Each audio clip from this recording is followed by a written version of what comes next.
Welcome everyone. Reflective mind में आप सभी का स्वागत है। The topic of discussion is structure of the earth from chapter number 3 interior of the earth class 11 fundamentals of physical geography. The objective of this session are understanding of the layered interior of the earth, features of crust, mantle, core और sial, sima, nife, understanding of lithosphere, asthenosphere,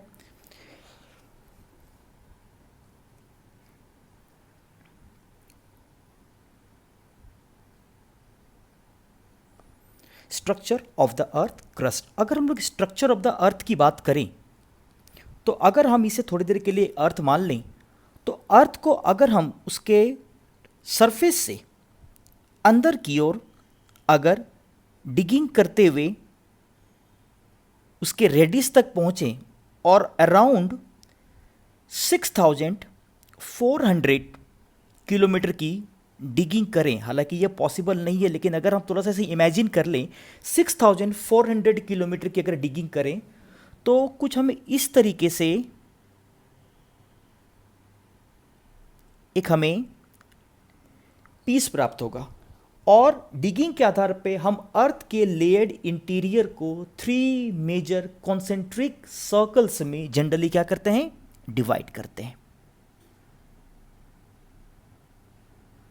From top to bottom respectively crust, mantle, core और सियाल, अभी करेंगे इसके अलग अलग नाम हैं, सीमा and finally नीफे। So crust का मतलब क्या है और क्रस्ट के कौन कौन से फीचर हैं हम यहाँ पे डिस्कशन में डिटेल में डिस्कस कर रहे हैं।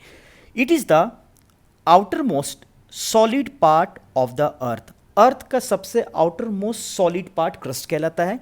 It is brittle in nature. Brittle का मतलब होता है कि ये यूनाइट नहीं है, ये कई छोटे छोटे भागों में टूटा हुआ है। हम इसे अगले चैप्टर में जब हम लोग प्लेट टेक्टोनिक थ्योरी करेंगे हम वहां पे क्रस्ट को डिटेल में और ज़्यादा बेहतर तरीके से प्लेट टेक्टोनिक थ्योरी से या अलग अलग प्रकार के माउंटेन बिल्डिंग, वोल्केनिटी, अर्थक्वेक, इन सभी के साथ हम लोग कोरिलेट करेंगे। लेकिन फिलहाल आपको क्या समझना है कि जो अर्थ का जो सॉलिड पार्ट जो सबसे ऊपरी भाग में दिखता है हम उसे क्रस्ट कहते हैं। ये अपने नेचर में ब्रिटल है। The thickness of the crust varies under the oceanic and continental areas. देखिए क्रस्ट का मतलब क्या कि पृथ्वी के सरफेस का जो सबसे अपर मोस्ट पार्ट है हम उसे क्रस्ट कहते हैं।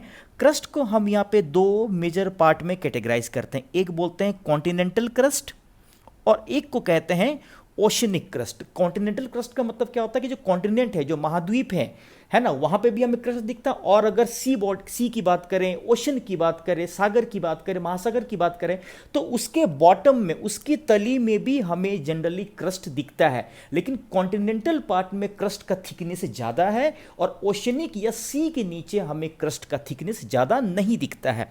Oceanic crust is thinner as compare to the continental crust. The mean thickness of the oceanic crust is 5 kilometre. तो ओशनिक क्रस्ट का अगर आप एवरेज थिकनेस देखेंगे वो 5 kilometre, but on the other hand अगर कॉन्टिनेंटल क्रस्ट का अगर आप एवरेज थिकनेस देखेंगे तो वो 30 किलोमीटर है।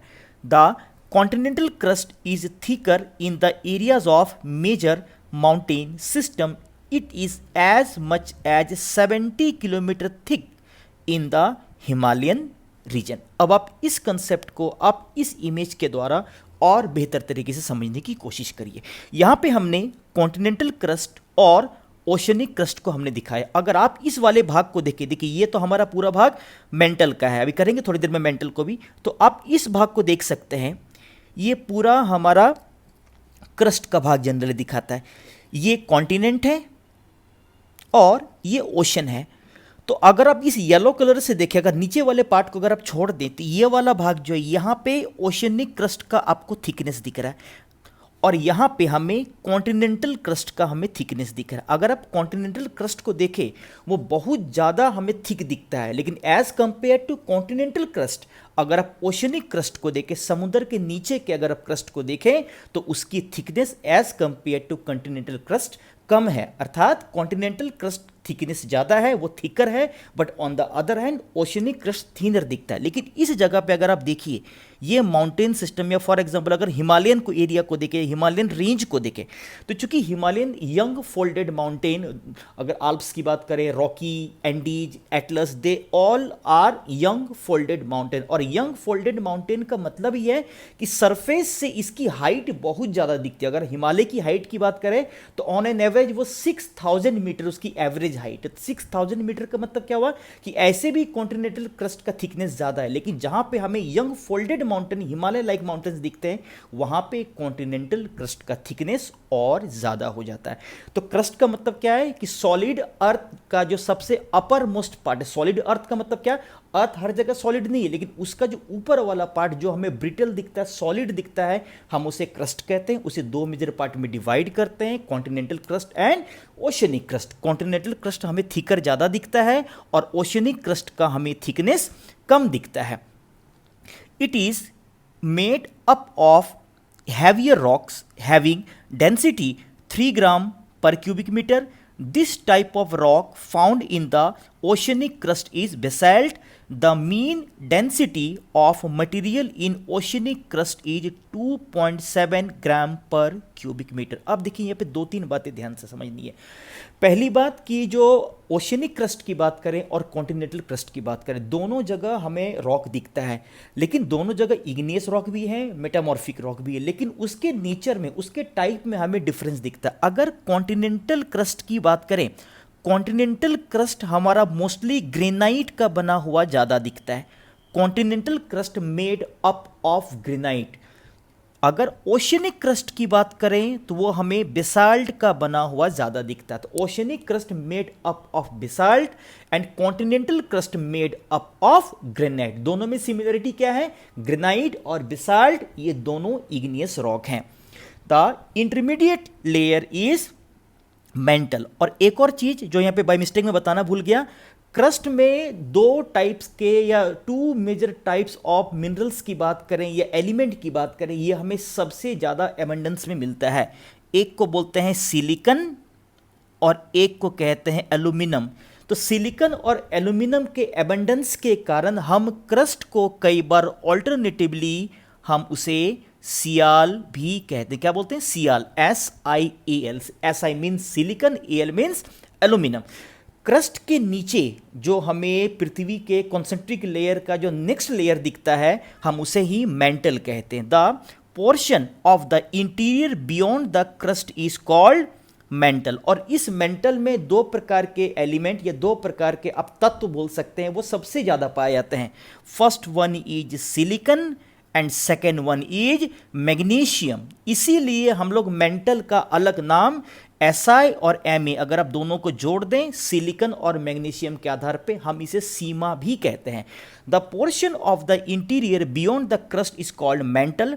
The mantle extends from Moho discontinuity to a depth of 2900 kilometre. The upper portion of the mantle is called asthenosphere. अब इन बातों को आप ध्यान से समझिए। पहले अगर क्रस्ट के जस्ट नीचे के लेयर की बात करें तो हम उसे मेंटल कहते हैं, लेकिन क्रस्ट और मेंटल के बीच में एक ऐसा अनसर्टेन लेयर पाया जाता है जहां पे क्रस्ट और मेंटल दोनों में से किसी का भी एग्जैक्ट फीचर सोलली नहीं पाया जाता है, जहां पे एक प्रकार की डिसकॉन्टिन्यूटी होती है जिसे हम मोहरोविक डिसकॉन्टिन्यूटी, क्यों, क्योंकि मोहो नामक इंटेलेक्चुअल ने इसे सबसे पहली बार इन्हें पहचाना था, इसकी खोज की थी। तो अगर आपसे ये सवाल पूछ ले कि मोहो डिसकॉन्टिन्यूटी अर्थ के किन दो लेयर्स के बीच में हमें जनरली देखा जाता है, your answer will be between crust and mantle. तो Moho discontinuity to a depth of 2900 kilometre, the upper portion of the mantle is called asthenosphere. अब देखिए हम लोग अर्थ के जब वेरियस लेयर को पढ़ते हैं हायर क्लासेस में, तो हम अर्थ के वेरियस लेयर को भी हम उसे फर्दर दो भाग में कैटेगराइज करते हैं, जैसे upper crust, lower crust, upper mantle, lower mantle, upper core, lower core. जब हम लोग इंटीरियर ऑफ द अर्थ को जानने के लिए जब हम लोगों ने सोर्सेस को स्टडी किया था अपने प्रीवियस वीडियो में, आप उसे चेक कर सकते हैं डिस्क्रिप्शन बॉक्स आई बटन से, तो वहां पे हमने डायरेक्ट और इनडायरेक्ट सोर्सेस को डिस्कस किया। और इनडायरेक्ट सोर्सेस में one of the most important source is seismic activity like body wave and surface wave.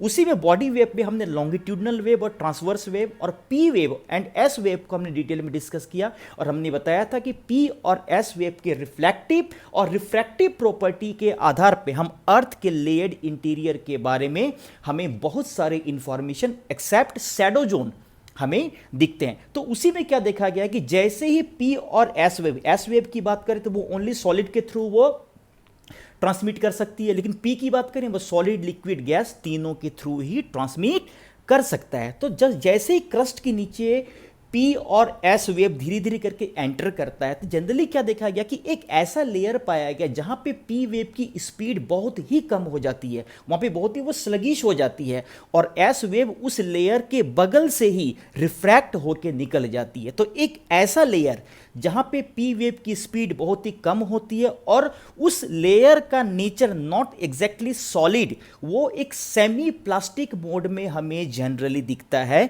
हम उसे ही एस्थेनोस्फेयर कहते हैं। क्या बोलते हैं उसे? एस्थेनोस्फेयर। तो एस्थेनोस्फेयर का मतलब क्या है? The upper layer of the earth mental below the lithosphere in which there is relatively low resistance plastic flow and convection is thought to occur. This is called asthenosphere. और एस्थेनो एक Greek word है जिसका literal meaning ही होता है week या कमजोर होना। It is considered to be extending up to 400 kilometer. It is the main source of magma that finds its way to the surface during volcanic eruption। अब हमने क्या बताया कि इस लेयर का जो नेचर है, एस्थेनोस्फेयर में जो मैटर का, ये जो मटेरियल्स का जो नेचर है वो सेमी प्लास्टिक मोड में, और यहीं पे हमें कन्वेक्शनल करंट जनरली चलते हुए दिखते हैं। और इसी लेयर का प्रेजेंस ही क्रस्ट के ब्रिटल पार्ट को या ब्रिटल जो भी कॉन्टिनेंटल जो भी ओशनिक पार्ट जो टूटे हुए अवस्था में है, जिसे हम लोग जनरली फिजिक्स में या जनरली ज्योग्राफी में हम लोग प्लेट कहते हैं, और उनके आपस में टकराने के कारण जो बिल्डिंग लाइक एक्टिविटी होती है हम उसे प्लेट टेक्टोनिक थ्योरी में इन डिटेल में पढ़ते हैं। आगे की वीडियो में हम डिटेल में उसे कवर भी करेंगे, लेकिन फिलहाल आप यहाँ पे ये समझ लीजिए कि एस्थेनोस्फेयर एक ऐसा लेयर है जहाँ पे जो रॉक्स हैं वो सेमी मोल्टन स्टेज में है, not exactly in the molten stage. और वहीं से वोल्केनिक इरप्शन के दौरान जो मेग्मा या फिर जो लावा इरप्ट होता है उसके लिए एक सोर्स या मेग्मा चैम्बर के सोर्स को हम जनरली एस्थेनोस्फीयर से जोड़ के देखते हैं। It has a density higher than the crust 3.4 gram per cubic metre. अब देखिए यहाँ पे एक बात आप ध्यान देंगे बच्चे कि जैसे जैसे पृथ्वी के सरफेस से पृथ्वी के लेयर्ड इंटीरियर की ओर हम ग्रेजुअली शिफ्ट कर रहे हैं, मटेरियल्स की डेंसिटी और उस लेयर की डेंसिटी भी ग्रेजुअली इंक्रीज होती चली जाती है। The crust and the upper most part of the mantle are called lithosphere. ये बहुत इंपॉर्टेंट पॉइंट है बच्चे, यहाँ पे इस पॉइंट को आप ध्यान देंगे कि अगर आपसे कई बार यहाँ पे सवाल पूछ लिया जाए कि लिथोस्फीयर का मतलब क्या होता है, तो क्रस्ट और अपर मेंटल का पार्ट मिलके ही क्या बनाता है? लिथोस्फीयर बनाता है, जो अर्थ का एक डोमेन है along with atmosphere, hydrosphere and biosphere. It's thickness range from 10 to 200 kilometre. The lower mental x tends beyond the asthenosphere. It is in solid state. अगर आप इस इमेज को देखें या फिगर को देखें 3.4 द इंटीरियर ऑफ द अर्थ जो आपके बुक में बने हुए हैं, तो अगर हम पृथ्वी के सरफेस से पृथ्वी के सेंटर तक अगर उसका रेडियस निकाले तो generally 6400 kilometre on an average हमें जनरली दिखता है। अगर आप देखें क्रस्ट का एवरेज थिकनेस देखें 100 किलोमीटर, उसमें भी कॉन्टिनेंटल का 30 किलोमीटर है, ओशियनिक का 5 किलोमीटर है। एस्थेनोस्फेयर को आप देख सकते हैं कि मेंटल के अपर मोस्ट पार्ट में जो एक सेमी लिक्विड लाइक मटेरियल के स्टेज को दिखाता हुआ एक जो लेयर हमें दिखता, और वहां से 2900 किलोमीटर तक का जो लेयर है हम इसे मेंटल कहते हैं। मेंटल को फिर हम इसे दो मेजर पार्ट में कैटेगराइज करते हैं, this one is upper mantle and this one is lower mental. और 2900 किलोमीटर से ऑलमोस्ट 6400 किलोमीटर का जो एक लेयर्ड एक्सटेंशन दिखता है वो हमें किसका दिखता है? कोर का दिखता है, और कोर को भी हम यहाँ पे फर्दर दो पार्ट में कैटेगराइज करते हैं। The upper core is in the form of liquid and the lower core is in the form of solid. अभी जो भी हमने एस्थेनोस्फेयर के बारे में डिस्कस किया, आप इस इमेज के द्वारा आप इसे और डिटेल में समझने की कोशिश करिए। इस इमेज में हमने अर्थ के लेयर्ड इंटीरियर को कॉन्सेंट्रिकली हमने बताया है। The upper most one is crust, the intermediate one is mental and the inner one is core. इसी के अलग अलग नाम सियाल, सीमा, नीफे। आप इसे इस इमेज के द्वारा भी समझ सकते हैं। इसमें भी हमने बताया है जो सबसे इनर वन है इसे हम लोग बोलते हैं कोर या नीफे। नीफे क्या बोलते भी करेंगे थोड़ी देर में, क्योंकि इसमें निकल और फेरस एलिमेंट्स का बहुत ज़्यादा एबंडेंस के कारण और इसी लेयर का प्रेजेंस ही पृथ्वी में एक प्रकार का मैग्नेटिज्म या एक प्रकार का मैग्नेटिक इफेक्ट पैदा करता है। तो नीफे, निकल एंड फेरस। फेरस क्यों? क्योंकि आयरन को इन लैटिन फेरस कहते हैं। इंटरमीडिएट लेयर को देखें मेंटल या सीमा, सिलिकॉन, मैग्नीशियम, और अपर मोस्ट लेयर को देखें तो क्रस्ट और सियाल, सिलिकॉन एंड एल्यूमिनियम। इस स्लाइड में हमने एस्थेनोस्फेयर और लिथोस्फेयर को बताया। अगर लिथोस्फेयर की बात करें, अगर लिथोस्फेयर को देखें तो लिथोस्फेयर का मतलब यहां पे है कि अपर मोस्ट क्रस्ट या अपर क्रस्ट, लोअर क्रस्ट, आप दोनों को इन्वॉल्व करिए, और upper rigid part of the mantle. अब देखिए यहां पे एक पार्ट है रिजिड पार्ट। अभी हमने थोड़ी देर पहले क्या बताया कि मेंटल का जो अपर मोस्ट पार्ट है वो लिक्विड स्टेट में है, लेकिन लिक्विड कुछ नीचे दिखता है। ऊपर वाले पार्ट में हमें थोड़ा सा उसका सॉलिड नेचर भी दिखता है। तो अपर मेंटल का सॉलिड नेचर और लोअर क्रस्ट मिलकर ही हमें लिथोस्फेरिक डोमेन बनता हुआ हमें दिखता है। लेकिन ऑन द अदर हैंड अगर एस्थेनोस्फेयर की बात करें, एस्थेनोस्फेयर का मतलब जैसा मैंने बताया कि एस्थेनो वर्ड का लिटरल मीनिंग क्या होता है? वीक। जहां पे पी वेव की स्पीड कम हो जाती है वहां पे मटेरियल डेंसिटी कम हो जाता है वहां पे, और वो हमें सेमी प्लास्टिक और सेमी मोल्टेन स्टेज में दिखता है। आप इसे एस्थेनोस्फेयर कह सकते हैं। और इसी एस्थेनोस्फेयर से ही जनरली हमें वॉल्केनिक इरप्शन के दौरान जो भी फ्लो होने वाले मेग्मा और लावा होता है उसके सोर्स को हम कनेक्ट करके देखते हैं, समझते हैं। अगर आप इस इमेज को देखें तो सॉलिड रिजिड क्रस्ट और सॉलिड रिजिड मेंटल, इसी से मिलके हमारा क्या बनता है? लिथोस्फेयर बनता है। लेकिन अगर आप उसी सॉलिड रिजिड मेंटल के नीचे के पार्ट को देखें जो जनरली हमें डिस्टॉर्टेबल दिखता है, हम उसे ही एस्थेनोस्फेयर कहते हैं। और वहां से एस्थेनोस्फेयर का एक्सटेंशन हमें 2900 किलोमीटर इन डेप्थ दिखता है, और जहां फिर 2900 किलोमीटर से 6400 किलोमीटर तक का हमें कोर का एक्सटेंशन जनरली देखने के लिए मिलता है। The next one is core.